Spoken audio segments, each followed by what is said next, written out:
আজকে রবিবার, আর রবিবারের কিছু স্পেশাল আইটেম তোমাদের সাথে শেয়ার করছি।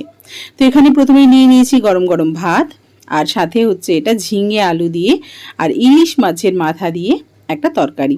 পোস্ত তো আমরা ঝিঙে পোস্ত খেয়েই থাকি, তো আজকে একটু এইভাবে করলাম, এটাও বেশ খেতে ভালো হয়েছিল।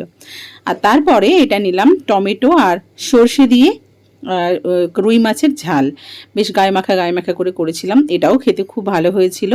আর সাথে গতকালের একটু কচুর তরকারি ছিল, আলু কচুর তরকারি, তো দুটো কচুর টুকরো নিলাম, দিয়ে এর সাথে খেলাম, বেশ ভালো লাগলো খেতে। আর এরপরেই হচ্ছে শেষ চমক, যেটা অস্বাদ অতুলনীয়, ইলিশ মাছের ভাজার তেল আর সাথে কাঁচা লঙ্কাটাকে ওই তেলের সাথে ভেজে নিয়েছিলাম। ভাতটাকে ভালো করে লঙ্কা আর তেল দিয়ে মেখে নিলাম, ব্যাস আর কি, মুখের মধ্যে পুরে দিলাম। তো চলো, আজকে ছিল এই মেনু, দেখা হচ্ছে খুব তাড়াতাড়ি পরের একটা ভিডিওতে। সবাই খুব ভালো থেকো, সুস্থ থেকো, টাটা।